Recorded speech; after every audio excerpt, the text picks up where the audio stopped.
안녕하세요. 오늘도 사연살롱을 찾아주셔서 감사합니다. 저는 50대 초반의 여성이에요. 그동안 살롱을 들으며 많이 힐링했는데 오늘은 제 사연을 들려드리고 싶네요. 저의 이야기를 듣고 힘드신 분들이 힘을 내셨으면 좋겠어요. 저는 몇 년 전에 재혼을 했는데 첫 결혼 때 이야기를 해볼까 해요. 저희 집은 고등학교 때부터 아버지가 하시던 무역업이 조금씩 어려워지기 시작했어요. 그 전까지는 부유한 환경에서 자라나서 돈이 무서운 줄 몰랐죠. 무엇 하나 부족함 없이 컸기 때문에 필요한 건 당연히 제 손이 닿는 곳에 있는 줄 알았어요. 하지만 아버지 사업이 좋아질 기미를 보이지 않으면서 저는 제가 쓰던 용돈을 줄여야 했고 신발도 옷도 가방도 더는 원하는 대로 가질 수 없게 됐어요. 그러다 보니 저는 심리적으로 위축이 됐고 전보다 반 친구들하고 잘 어울리지 않게 됐어요. 대신에 이 힘든 시간들이 빨리 지나가기만을 기다리며 제가 할 수 있는 공부라도 열심히 해야 했어요. 엄마는 어려움 속에서도 저와 남동생의 교육만큼은 양보하지 않으셨어요. 명주야, 정신 똑바로 차리고 공부해. 지금은 니네 쓰고 싶은 대로 못 쓰고 우리 집이 작은 데로 옮겼다고 삐뚤어지면 큰일 나. 니네 나이에는 공부를 해야 미래가 있는 거야. 너 우리 다시 잘 살았으면 좋겠지? 그럼 공부 열심히 해. 너랑 명호가 잘하면 아빠도 힘을 받아서 다시 잘하실 수 있어. 엄마는 정말 간절하게 진심으로 저희에게 부탁하셨고 저는 그때부터 정말 공부를 파고들기 시작했어요. 사실 전에는 적당히만 하면 된다는 마음으로 숙제도 대충 하고 학원도 빼먹는 날이 많았는데 이제 그러면 안 되겠구나 하고 절실히 깨달은 거죠.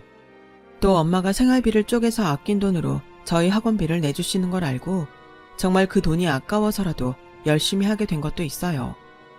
전화위복이라고 저와 동생은 다음 시험에서 전보다 성적이 쑥 올라갔어요. 저는 그 기세를 타고 신이 나서 더 열심히 공부했고 그에 따라 제 성적도 점점 올라가더니 반에서 1등을 했고 고3이 되고 나서 처음 모의고사에서는 전교 6등을 하게 됐어요. 담임선생님은 전교 등수가 우리 반에서 나왔다며 반 아이들 앞에서 저를 칭찬하셨어요. 하지만 반에서 2등이고 전교 등수 13등을 한 아이가 제가 칭찬받을 때에도 저를 째려보더라고요. 그런가 보다 하고 넘어갔는데 그 다음 시험에서 제가 전교 5등을 하자 제가 불법 과외를 받는다는 거짓말을 퍼뜨리더군요. 몇몇 아이들이 그 애의 말을 믿고 저만 보면 수군거리고 뒷담화를 했어요. 저는 불법 과외 같은 건 한 번도 한 적이 없기 때문에 당당하게 행동했죠. 물론 그런 말을 믿는 아이들이 원망스럽고 거짓말을 한 그 아이가 미웠어요. 그러던 어느 날 제 억울함이 풀리게 됐는데 매점에서 같은 학원에 다니는 2학년 선배 언니가 저를 알아본 덕분이었어요. 야, 김명주, 너 시험 성적 더 올랐다며? 역시 2학년 과정 공부하는 애는 뭐가 달라도 다르구나. 뭐? 1학년이 2학년 과정을 들어? 대단하네. 그치? 근데 또 1학년이 2학년 거 들으면서 제일 잘한다. 매점에 있던 선배 언니들과 아이들은 저를 신기하다는 듯 쳐다봤어요. 거기에는 제가 불법 과외를 받는다고 거짓말을 퍼뜨린 아이도 있었어요. 저는 사람들이 다 있는 데에서 그 아이한테 말했어요. 야, 너도 들었지? 그러니까 이제 더 이상 내가 불법 과외를 한다는 둥 이상한 그런 말 좀 퍼뜨리지 마. 자꾸 그러면 나도 가만히 안 있을 거야. 그 아이는 주변을 신경 쓰더니 바로 매점에서 나가버렸어요. 그때 이후 아이들이 저를 보는 시선이 바뀐 것 같더라고요. 이상한 소문도 퍼지지 않았고요. 저는 제가 잘하면 모든 건 제자리로 돌아온다는 큰 깨달음을 얻으며 고등학교 생활을 했죠. 친구들도 더 많아졌고 전에 저를 흉보던 아이들도 저한테 친절해졌거든요. 그때부터는 별 탈 없이 학교 생활을 이어갔고 저는 명문대에 전액 장학금을 받을 수 있는 과로 진학했어요. 제가 학교에 가면서 어려웠던 집의 경제사정도 조금씩 좋아지기 시작했어요. 그동안 전세로 살고 있었는데 작지만 아파트를 사서 이사를 갈 수 있을 만큼 펴졌어요. 제가 대학교 1학년 여름방학 때였어요. 다들 어려운 때에 공부도 잘하고 엄마 속 안 썩여서 정말 고맙다. 그 덕분에 아빠가 아무 걱정 없이 일만 할 수 있었어. 아빠 회사도 자리가 잡히고 있으니 더 좋은 일만 있을 거다. 조금만 더 견뎌보자. 라는 엄마 아빠 말씀에 저희는 치킨과 피자를 시켜놓고 음료수와 맥주로 건배를 했어요. 아빠는 전보다 더 열심히 뛰어다니시며 회사와 저희 집을 위해 일을 하셨어요. 저는 과 친구의 소개로 중고생들을 가르치기 시작했고요. 저희 집이 생겼고 아빠의 수입도 늘어나고 있었지만 제가 벌 수 있는 만큼 벌어서 엄마에게 드리고 싶었거든요. 그런 제 사정을 알게 된 친구가 자기한테 들어온 거해를 저한테 준 거였어요. 나는 지금 2명 가르치고 있거든. 근데 은근 스트레스라서 더 많이 하면 안 될 것 같아. 내 공부도 해야 되고 너한테 꼭 필요한 자리인 것 같은데 잘해봐. 야, 진짜 고마워. 내가 꼭 갚을게. 그렇게 저는 과외를 하며 유학 갈 준비를 했어요. 해외의 좋은 대학으로 유학을 가는 선배나 동기들을 볼 때마다 저도 가고 싶다는 마음이 커졌거든요. 부러워만 하지 말고 방법을 찾아보고 싶었어요. 지금부터 거기서 생활할 돈을 모으고 공부는 열심히 해서 장학금이 통과되면 어떻게 가볼 수 있을 것 같더라고요. 저는 그때부터 더 눈에 불을 켜고 과외나 알바하는 시간 외에는 공부하는 데 온통 신경을 쏟았어요. 고3 때보다도 더 열심히 공부를 한 것 같아요. 새벽같이 중앙도서관에 가고 막차를 타고 집에 오며 나름 알차게 생활하는 중에 군대를 제대하고 복학한 선배를 만나게 됐어요. 처음에는 도서관 자리를 맡아달라고 하더니 강의 시간에도 옆에 앉았어요. 선배는 친구도 많아서 같이 잘 놀려 다녔고 술도 잘 마셨어요. 가끔 강의 시간에 지각을 하거나 빠질 때도 있었고요. 그럴 때에는 어김없이 저한테 필기한 걸 보여달라고 했고 리포트 쓰는 걸 도와달라고 하기도 했어요. 한 번은 나란히 앉아서 밤 늦게까지 리포트를 쓰는데 잠깐 나가서 음료수를 마시자고 하더라고요. 너는 뭐 그렇게 열심히 공부를 하냐? 아직 대학교 2학년인데 좀 놀기도 해야지. 유학 가고 싶다고 했다며. 너 정도 성적이면 그렇게까지 안 해도 유학 충분히 갈 수 있을걸? 성적 잘 받아놔서 나쁠 거 없잖아요. 잘 나올 수 있는 걸 노느라고 못 받으면 그것도 속상하고요.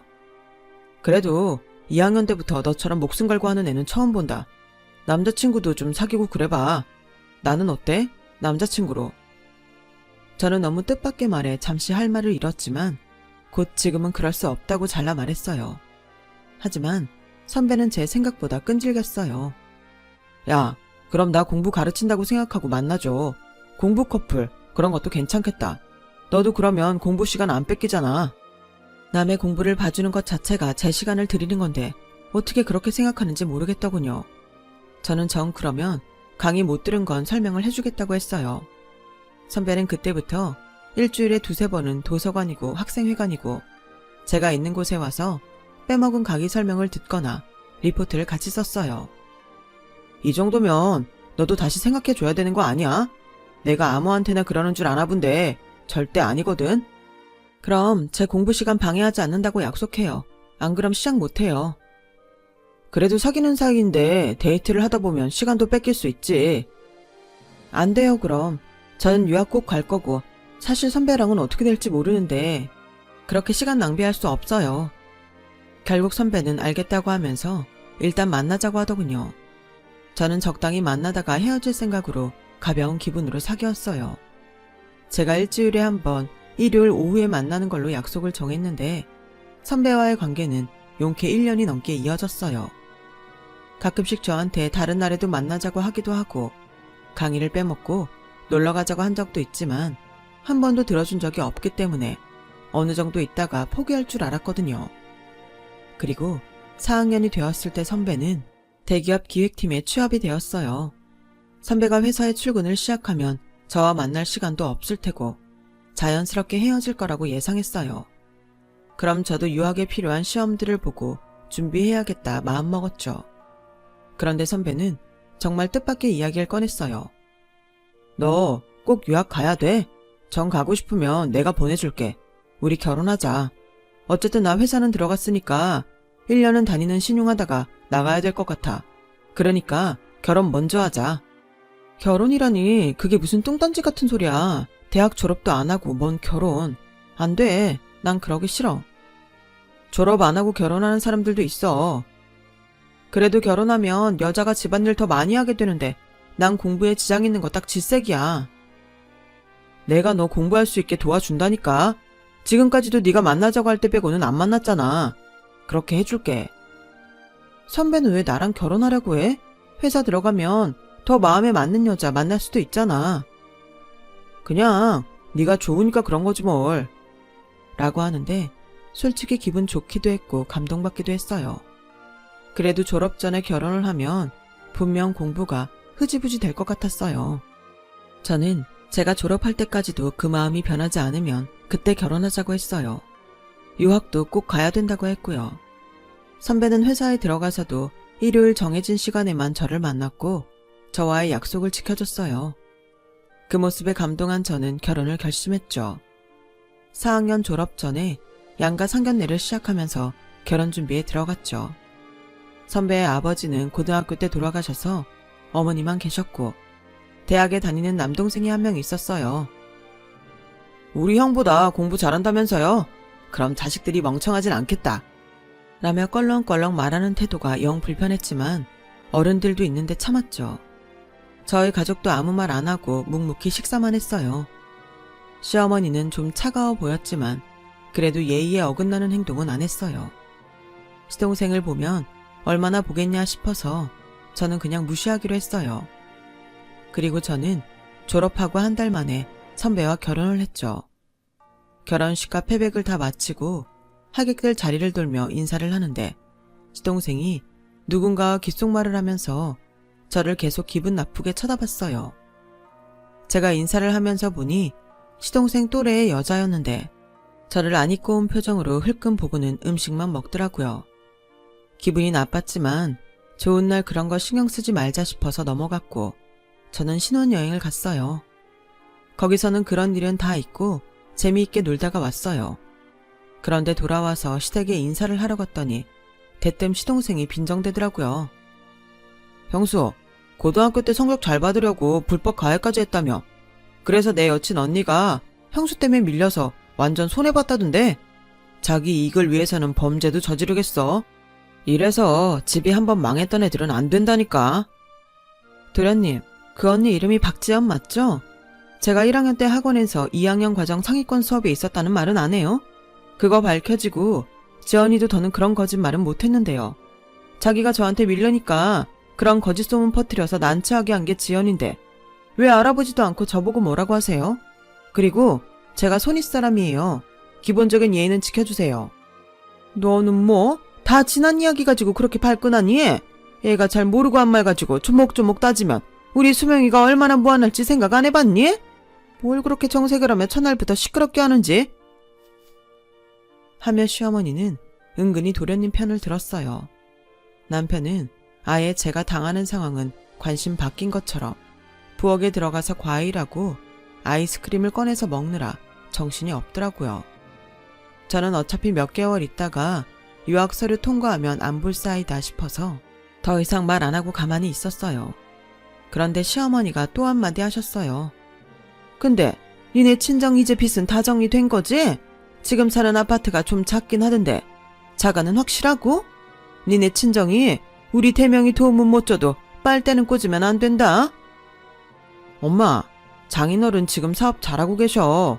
언제적 빚 이야기를. 인사 온 첫날부터 하고 그래. 좀 적당히 해. 불편해서 음식이 안 넘어가네. 대명아, 너 결혼했다고 바로 이러는 거 난 좀 그렇다. 첫날이니까 더 확실히 짚고 넘어갈 거 넘어가야지. 저는 시어머니나 도련님이 저한테는 절대 호의적이지 않다는 걸 깨달았어요. 결국 분위기는 안 좋아졌고 저는 집에 와서 한마디 했어요. 정말 어이없네. 어디서 헛소문을 듣고 따지지를 않나.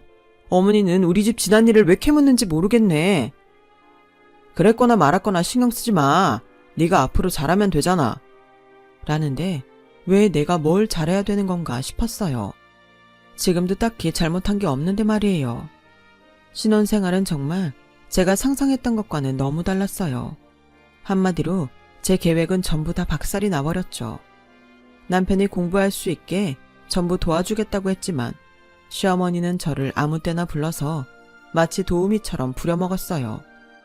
저한테 화장실 청소까지 시켰고요. 남편은 처음에는 시어머니한테 제 공부 시간이 필요하다고 하더니 얼마 지나지 않아 관심이 없어졌어요. 그건 네가 못 간다고 하면 되잖아. 공부하니까 안 된다고 해. 엄마도 네가 몇 번 그러면 포기할 거 아니야. 왜 그런 걸 다 내가 해줘야 되는데? 너 그렇게 똑똑하더니 결혼하면서 갑자기 멍청해진 거야? 뭐? 멍청? 그런 문제가 아니잖아. 말이 안 통하니까 그렇지. 그리고 나한테 약속한 거 잊었어? 공부할 수 있게 도와준다고 했잖아. 공부해. 누가 뭐래? 내가 못하게 하는 게 아니잖아. 그럼 다른 영역에서는 네가 알아서 해야지. 내가 너한테 나가서 돈 벌라고 하는 것도 아니고 네가 엄마랑 문제 있는 걸 내 탓으로 돌리냐? 짜증나네 진짜. 거기에 보태서 도련님은 툭 하면 그 거짓말을 꺼내들고 저를 무시했어요. 형수, 혹시 대학 입시도 불법으로 본 거 아니지? 아, 친정이 그때는 돈도 더 없었을 텐데 그렇게는 못했겠네. 대학은 제 실력으로 가긴 한 거 맞나? 저는 공부해야 된다고 시댁에 안 가려고 해도 시어머니가 하도 귀찮게 전화를 해대서 결국은 갈 수밖에 없었어요. 도련님은 제가 거실 바닥을 무릎을 꿇고 닦고 있을 때도 소파에 떡하니 누워서 과자를 다 흘리며 먹고 만화책만 보더군요.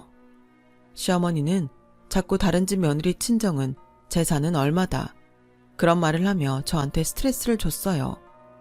그런 상태에서 공부가 제대로 될 리가 없었죠. 결혼하고 고작 3개월밖에 안 됐을 때에 저와 남편은 이미 사이가 냉랭하게 벌어졌어요. 남편은 무조건 자기 잘못이 아니라면서 다 제 탓으로 돌렸어요. 야, 너 그럴 거면 나가서 돈이나 벌어. 그렇게 해서 유학 서류 통과가 되겠냐? 집에 있는 거 봐줬더니 아주 갈수록 가관이야. 요즘 너같이 집에서 노는 마누라가 몇이나 되냐? 다 맞벌이야. 너도 길 가는 사람 붙잡고 한번 물어봐. 이건 결혼 전에 당신이 나한테 약속했던 거야. 나 유학 갈 수 있게 해주는 걸 조건으로 결혼한 거잖아. 그러면 내 말 안 통하는 어머니 설득도 해줄 수 있는데 왜 안 하려고 해? 결혼하고 지금까지 내가 다른 거 신경 안 쓰고 공부할 수 있게 당신이 뭘 해줬는데? 그래, 너 유학 가면 나도 그 덕에 미국 구경이나 하려고 그랬다. 근데 내가 진짜 이런 말은 안 하려고 했는데 넌 글러먹은 것 같아. 일단 사회성이 너무 떨어져. 그러니까 엄마 하나 상대를 못하고 그래갖고 유학 가서 외국 애들 사이에서 잘도 지내겠다. 넌 너무 근자감이 심한 것 같아. 근거 없는 자신감. 정말 말 이상하게 한다. 왜 결혼하고부터는 나를 깎아내리지 못해서 안달인 것 같지? 결혼하면 남자들 변한다는 말은 많이 들었는데 진짜 당신이 이 정도로 변할 줄은 몰랐어. 그렇게 남편과 제 사이는 좁혀질 줄 몰랐고 저는 갈수록 서운한 마음만 더해갔어요. 그러던 어느 날 친정에 일이 있어서 갔다가 시간이 늦어져서 자고 오겠다고 남편한테 연락을 했어요. 아, 뭐야. 그럴 거면 밥이라도 제대로 해놓고 가든가 하지. 내일 아침은 뭐 먹고 출근하라고. 저녁도 짜장면으로 때웠는데. 라고 남편은 짜증을 내며 일방적으로 전화를 끊었어요. 기분이 나쁘기는 했지만 제가 준비를 안 해놓고 온 것도 맞고 그래도 집에서 공부하는 사람이 챙겨줘야지 하는 마음으로 자정이 다 돼가는데 집으로 갔어요. 아파트 엘리베이터를 내리자마자 집 현관문이 열려있고 불이 환하게 켜져 있는데 남자들 떠드는 소리가 들리더라고요. 무슨 일인가 해서 문 뒤에서 고개만 살짝 빼고 안을 봤더니 남편과 대학 동창 4명하고 같이 술을 마시고 있었어요. 벌써 얼마나 마신 건지 현관에 빈 술병들이 줄줄이 널려 있었죠. 근데 대명아, 너희 장인어른 회사 물려받기 계획은 잘 되고 있냐? 너 평생 회사원 할 마음 없다고 만만해도 자기 사업 있는 집에 잡는다고 아주 오만 짓 다 했잖아. 그러게 말이야. 쟤처럼 여자랑 노는 거 좋아하는 애가 김명주 잡겠다고 잘 참는 거 보고 인생 계획은 저렇게 하는구나 했다니까. 야, 말도 마. 사업이 자리가 안 잡힌 건지 뭐 나름 괜찮다고 들었는데 내가 장인한테 아무리 돕겠다고 언질을 해도 아무 말도 안 한다. 이거 회사가 괜찮으면 자랑하고 싶어서라도 사위 보고 오라고 할 일 아니냐? 근데 그런 게 전혀 없어. 안 그래도 엄마가 신혼여행 갔다 오자마자 걔한테 친정집은 자가가 맞냐고 물어보는데 혹시 아니면 어쩌지 해서 알아보니까 자가는 맞더라고. 근데 너무 작아 집이. 그런 집도 늘릴 생각이 없는 거 보면 회사가 안 돌아가나 싶기도 하고. 전에 조사했을 때에는 분명 재정 괜찮다고 했거든. 아무튼 좀 더 규모가 있거나 안심할 수 있는 집을 찾았어야 했나 싶다. 걔, 네 마누라 아직도 유학 타령이야? 아, 그러니까 짜증나 죽겠다니까. 결혼하면 당연히 포기할 줄 알았지. 원래 여자들 결혼하고 집안일 하느라 바쁘면 그런 거 포기한다며. 얘는 무슨 고집이 새고집 저리 가라야. 완전 폭탄 골랐어. 정말 뒤통수를 3개 두드려 맞는 기분이었어요. 저는 당장 들어가서 전부 뒤집어 엎고 싶었지만 그런다고 저 사람이 자기가 잘못했다고 할까 싶더라고요. 어쩌면 경찰에 저를 폭행 같은 걸로 신고할 것 같았어요. 그동안 남편이 결혼해서 보여준 행동을 보면 그러고도 남을 사람이었죠. 저는 택시를 잡아 타고 나와서 시내 작은 호텔에서 밤새 화려하게 불빛이 반짝이는 거리를 보며 앞으로 어떻게 해야 할지 고민을 했어요. 남편이 아빠한테 회사 일을 돕겠다고 여러 번 말한 것 같은데 아빠가 왜 저한테는 그런 말씀을 안 하셨는지도 궁금했어요. 먼저 그것부터 물어봐야겠다 싶었죠. 제가 슬쩍 봤을 때 남편이 집으로 부른 대학 동창들은 학교에서도 공부 안 하고 잘 놀기로 소문난 사람들이었어요. 저는 며칠 지난 후 남편이 또 그 사람들을 만나는 것 같자 한마디 했어요. 그 사람들 학교 다닐 때도 평 안 좋았는데 지금도 백으로 회사 들어갔거나 아니면 술집하고 그런다며? 누가 알면 당신 회사 평가에서 안 좋을 수도 있는데 만나지 말지. 야, 누가 그래? 웃기지 말라 그래. 당신은 왜 남의 친구들을 그렇게 말해? 진짜 기분 되게 나쁘네. 어디서 그런 구라를 듣고 와서. 아, 당신은 당신 동생이 나에 대한 거짓말을 맨날 나불대면서 나를 무시하는 건 괜찮은데 당신 친구들은 사실을 이야기하는 것도 기분 나쁘구나. 당신 친구들은 성역이라도 돼? 동창들이 다 아는 말이 왜 기분 나빠하지? 라고 아무렇지 않은 척 받아쳤지만 속으로는 결혼 정말 잘못했다고 뼈저리게 후회했죠. 저는 이혼을 고민하기 시작했어요. 그런데 갑자기 주말에 도련님하고 결혼할 여자가 집에 온다며 저보고 와서 음식 준비를 하라는 거였어요. 아빠한테 아직 남편에 대해 물어보지도 못한 때였어요. 우리 수명이 짝인데 내가 식당에서 배달해서 먹일 수는 없잖아. 너 백화점에 가서 과일도 몇 가지 하고 와인도 최고급으로 한 병 사와라. 그럼 영수증 다 가져갈 테니까 그 돈은 전부 어머니가 주세요. 라고 말한 후 어머니 대답을 듣지도 않고 전화를 끊었어요. 제가 장을 봐서 집에 갔더니 시어머니는 안방에서 누구랑 통화를 하더군요. 부엌에다가 장봉을 내려놓고 냉장고에 과일을 넣는데도 시어머니는 제가 온 줄 모르고 계속 통화만 하셨어요. 야, 됐어. 대명은혜를 왜 소개시키냐? 음식만 다 하면 바로 가라고 할 거야. 아주 내가 걔 볼수록 정이 안 가서 미치겠어. 오늘도 뭐라고 그러는 줄 아니? 장 본 거 다 나보고 돈 달래. 뭐 그런 며느리가 다 있나 모르겠어. 결혼해서 몇 달 되지도 않은 게. 걔네 집? 사업? 야, 아주 코딱지만한 건가 보더라. 구멍가게 수준. 내가 진짜 쪽팔려서 어디 가서 말도 못해. 집이니까 내가 말하는 거지. 대명의 인생 아주 꼬였다니까. 저는 더는 못 참고 안방으로 들어갔어요. 어머니, 그게 대체 무슨 말씀이세요? 저 때문에 그 사람 인생이 꼬여요? 꼬인 건 저예요, 어머니. 시어머니는 휴대폰을 끊지도 않고 그걸로 제 얼굴을 막 찌르면서 넌 이제 보니까 집안만 모자란 게 아니라 경우도 없구나. 하여간 집안이 빚더미나 안고 그러니 애새끼들도 이 모양이겠지. 라며 소리를 지르는데 마침 남편이 왔어요. 아, 왜 또 시끄러워? 너냐? 또 너야? 야, 오늘 내 동생 결혼할 사람 집에 오는 날이다. 그런 날까지 이 지경을 만드냐? 더 들을 것도 없었어요. 저는 바로 앞치마를 벗어서 남편 얼굴에 집어 던지고 제가 사갔던 와인을 들고 집으로 와버렸어요. 분명 돈을 줄 것도 아닌데 그 비싼 걸 그 인간들이 마실 걸 생각하니 너무 열이 뻗치더라고요. 뒤에서 시어머니와 남편이 저한테 싸가지 없다, 뭐 저런 게 다 있냐 하며 욕을 해댔지만 그러든지 말든지 내버려 뒀어요.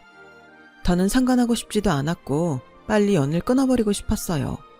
어쩌다가 저런 인간의 가면도 못 알아봤는지 제 자신이 너무 바보 같아서 입술을 깨물면서 신혼여행 때 가져갔던 커다란 캐리어를 꺼내서 제 짐을 싸고 있었어요. 그런데 현관문이 열리는 소리가 나더니 남편의 시어머니의 도련님까지 뛰어 들어오더라고요. 제가 앞치마를 벗어 던지고 온 게 그렇게 큰일인가 싶어서 그 사람들 쳐다봤죠. 그랬더니 도련님이 형수 빨리 내놔. 형수가 가져갔지? 황금 술잔 24K짜리 4개. 제가 그걸 왜 가져와요? 쓸데도 없는데. 그럼 가만히 있던 술잔이 발이 달려서 어디로 갔겠니? 너 내가 사오라고 한 와인도 도로 가져왔잖아. 너밖에 그런 짓 할 사람이 더 있어? 저 안 가져갔어요. 그러니까 비키세요. 라며 세 사람을 피해 캐리어를 끌고 나가려고 하자 도련님이 저를 붙잡고 시어머니가 캐리어를 눕혀 제 물건을 다 뒤지는 거였어요. 이게 뭐 하는 짓이에요? 남의 물건에 왜 손을 대고 그래요? 당신이야말로 이게 뭐야? 꼭 오늘 같은 날 이래야겠어? 그리고 이건 또 뭐야? 집을 나가기라도 하겠다는 거야? 그래, 나갈 거야. 박대명 씨, 너는 우리 아빠 회사 어떻게 해보려고 나랑 마음에도 없는 결혼한 거잖아. 내가 뭐가 모자라서 당신 같은 사람하고 이런 수모를 당하면서 살아야 되는데? 그러자 갑자기 남편이 제 뺨을 때리더군요. 시어머니는 물건을 뒤져도 술잔이 나오지 않자 분풀이를 하듯이 내가 뭘 했어? 얘 쎄하다고 했잖아. 여자가 나긋나긋한 맛이 없는 것도 모자라서 사업이라고 하는 티도 안 나는 친정에 내가 더 괜찮은지 말아보라고 했지. 이게 뭐냐? 결국 이런 꼴이나 당하고.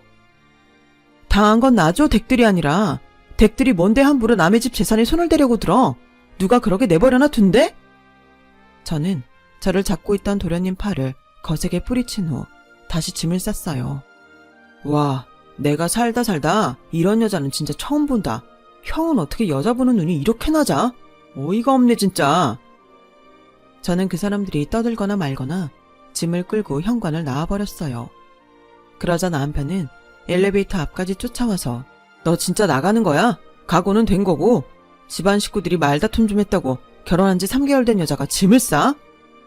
박대명, 너는 손찌검이 말다툼이니? 난 그런 수준 이하하고는 안 살아. 차라리 이혼녀로 살고 말지. 내 발등 내가 찍었으니까 그 정도는 감수하고 살 거야. 그렇게 제 인상에서 가장 막장 같은 시간이 끝났어요. 부모님과 남동생한테는 왜 이혼했는지 말하지 않았지만 가족들 모두 어느 정도 눈치를 채고 있는 것 같았어요. 한 달 정도 지나자 아빠는 저와 술 한잔을 하자고 불러내셨어요. 실은 대명이가 나한테 자꾸 사업을 도와주겠다고 했었다. 나는 대명이가 우리 회사에 맞을지도 잘 모르겠고 좀 더 지켜봐야겠다 싶어서 대답을 안 했거든. 근데 네가 이렇게 이혼하니 내 탓인가 싶기도 하다. 절대 아니야 아빠. 그리고 정말 잘했어. 그 사람 무역의 무도 모르는 사람이야. 괜히 그런 사람이 회사를 간섭하면 직원들도 골치만 아파. 아빠가 현명하게 잘한 거야. 그리고 저는 그때부터 다시 유학 준비를 해서 서류가 통과됐고 무사히 미국으로 가게 됐어요. 제가 떠나는 날 엄마는 제 손을 꼭 잡고는 지난 일은 다 잊고 거기서 너 하고 싶은 거 다 하면서 살아. 절대 기죽지 말고. 넌 아주 괜찮은 애야. 알았지? 알고 있어. 그리고 나 다 잊었어. 원래 나쁜 일은 빨리 잊히잖아. 걱정하지 마. 저는 미국에서 정치학으로 석사 공부를 하면서 로스쿨에 눈을 돌렸어요. 어쩌면 로스쿨을 나오는 게 지금 제가 하는 공부보다 제 경력에 더 도움이 될 거라고 생각했죠. 저는 다시 시작하는 마음으로 로스쿨에 도전했고 1년 후 무사히 합격했어요. 로스쿨을 졸업하고는 미국 주 변호사 자격증도 땄고요. 그러자 한국에 있는 법무법인에서 연락이 왔어요. 면접을 봤으면 좋겠다고 하더라고요. 저는 좋은 기회라고 생각하고 바로 한국에 들어와서 면접을 받고 무사히 합격을 해서 출근을 시작했어요. 일은 재미있었고 승소를 할 때마다 짜릿한 기분도 너무 좋았어요. 제가 회사에서 제일 실적이 좋은 건 아니었지만 그래도 착실히 경력을 쌓았고 다른 직원들과도 좋은 관계를 유지했죠. 어느 날 제 앞으로 회사 횡령 소송이 들어왔어요. 그런데 피고인 이름이 너무 낯이 익은 거예요. 바로 전 남편과 그 동생의 이름이었어요.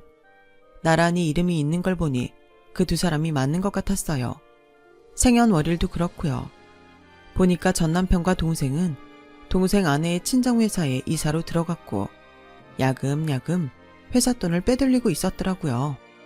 누가 봐도 횡령이었어요. 회사원 하다가 인생 끝내기 싫다더니 결국은 연줄로 남의 집 회사에 들어갔구나 싶어 헛웃음이 나왔어요. 어떻게 인생을 그렇게 비겁하게 살려고 하는지 이해도 안 됐고요. 고소인이 동생 아내의 아버지였고 횡령을 확인한 후 둘의 행적이 다 들통이 나서 동생도 아내와 헤어졌더라고요. 저는 전 남편과의 관계가 있어서 위에 보고하고 다른 변호사에게 사건을 넘겼어요. 그 변호사가 전 남편과 가족에 대해 물어보는 건 사실대로 다 이야기했죠. 그리고 제가 한 번은 그 변호사와 함께 법원에 갔는데 거기 와 있던 전 남편과 동생이 저를 보자 눈이 커지더라고요. 아니, 여길 왜 왔어? 혹시 우리 재판받는다고 소문 듣고 고소하다 뭐 그런 심정으로 구경 온 거야? 그런 거면 번지수 틀렸어, 형수. 아니, 김명주 씨, 우리 이 재판 안 져. 횡령 아니라는 거 다 입증할 수 있다고. 라며 제 앞에서 두 형제가 거들먹거리는데 변호사가 두 사람 입을 막았어요. 김 변호사님한테 쓸데없는 소리 하지 마시고 저쪽으로 가세요. 김변, 이따 봐요. 김 변호사? 두 사람은 그 변호사가 저한테 김변이라며 친근하게 인사하는 걸 보고는 얼굴이 하얘지며 말을 잇지 못했어요. 제 소송건 재판이 끝나고 나오는데 전 남편과 동생은 가지도 않고 저를 기다리고 있다가 제 앞을 막아섰어요. 저기, 변호사면 법에 대해 잘 알지? 그 변호사한테도 우리 이야기 좀 잘해줄 수 있어? 박대명 씨, 지금 제정신이에요? 변호사한테 불법 청탁하는 겁니까? 형수, 살벌하게 무슨 그런 말을 해. 지금 부탁하는 거잖아. 우리 그래도 알고 지낸 시간들이 있으니까. 형은 형수한테 진심이었어. 오죽하면 형은 결혼도 안 하고 혼자 지내겠어. 그게 아니라 자기 평생 편하게 해줄 여자를 못 찾은 거겠지? 에이, 그런 말이 어딨어, 형수. 그러지 말고 잘 좀 봐줘. 넌 아직도 그 반말 찍찍하는 버릇 못 버렸구나. 너 법정 모독죄하고 불법 청탁죄 이런 걸로 현장 체포 당하고 싶어? 그런 거 아니면 입 닥치고 사라져, 둘 다. 제가 세게 나오자 두 사람은 겁먹은 표정으로 얼른 자리를 떠났어요. 그 다음날 전 남편은 저희 회사 앞까지 찾아왔어요. 명주아, 옛날에는 진짜 너무 미안했다. 그때 잃어버렸다는 술잔 말이야. 그거 수명이 자식이 자기가 박스에서 꺼내놓지도 않았더라고. 착각했대. 실수였어. 그러니까 부탁 좀 하자. 시댁 식구 앞에서 내 편 한 번도 안 들어주고 내 얘기는 안 믿고 손찌검까지 한 사람 부탁을 내가 왜 들어줘요? 그리고 댁들 증거 빼박이에요. 나한테 횡령 아닌 증거 다 있다고 했죠? 근데 왜 이렇게 추하게 나한테 와서 부탁을 해요? 법이 우스워요? 이런 걸 부탁한다고 해결이 되게? 왜 이래? 우리도 알 거 다 알아. 법이 있는 사람들 편인 거. 너도 이제 있는 사람이라 그거냐? 나 같은 사람은 봐주기 싫다. 이거야? 지금 말 다 했어? 너 이거 잘못하면 무고죄야. 어제 일까지 싹 다 해서 내가 고소해버릴까? 제가 큰 소리를 치자 사람들이 다 저와 전 남편을 쳐다봤고 그제야 남편은 비굴하게 허리를 굽혔어요. 그러지 말고 좀 도와주세요. 저희 잘못하면 다 길거리에 나앉아요. 당신 변호사하고 상의하세요. 더 이러면 저기 경비하시는 분들이 당신 이 자리에 있지도 못하게 할 거예요. 전 남편은 어쩔 수 없이 돌아가더군요. 하지만 그 뒤로 동생과 시어머니가 또 저를 찾아왔어요. 시어머니는 언제부터 저하고 친했다고 제 두 손을 맞잡고는 잘 지낸 것 같아 너무 다행이다. 우리가 인연이 있긴 있나 보다. 사람은 이런 인연을 잘 둬야 되는데 라길래 저는 손을 확 빼면서 악연은 인연이 아니죠. 이보세요. 아들들 교육 잘못 시켰으면 창피하고 부끄러운 줄 알아야지. 어디 이혼한 전 며느리를 찾아와서 친한 척을 해요. 우리 친정하고 저 무시하면서 도둑 취급해놓고선 내가 말 안 하려고 했는데 저한테 또 도와달라 그런 말 하면 고소인 제가 만나서 댁들이 이러는 거 다 말할 거예요. 법정에 증인으로도 설 거고요. 그렇게 할까요? 시어머니는 하얗게 질려서 덜덜 떨더니 저는 아무 말도 못하고 사람들 시선을 피해서 주랭랑을 쳐버렸어요. 전 남편은 이미 전에 집에 왔던 친구들한테도 사기를 쳐서 인심을 잃은 지 오래였고 동창회에도 나가지 못하는 신세라고 하더라고요. 전 남편과 동생은 동생 아내 친정회사에서 빼돌린 돈으로 해외에 리조트를 사놓고 현금도 해외에 빼돌렸더군요. 결국 전 남편과 동생은 재판에서 졌고 횡령죄로 각각 징역 5년을 선고받고 구속됐어요. 그 뒤로도 시어머니는 저한테 생활비를 달라며 찾아왔지만 저는 냉정하게 거절하고 전화도 차단했어요. 제가 미국에서 변호사 자격증을 딴 건 이렇게 그 사람들과 악연을 끊어내려고 그랬나 보다 싶기도 해요. 그 뒤로 저는 대학 교수를 소개받아서 만났고 결혼까지 하게 됐어요. 아빠는 사업을 동생한테 물려주고 엄마와 함께 노후를 보내고 계시고요.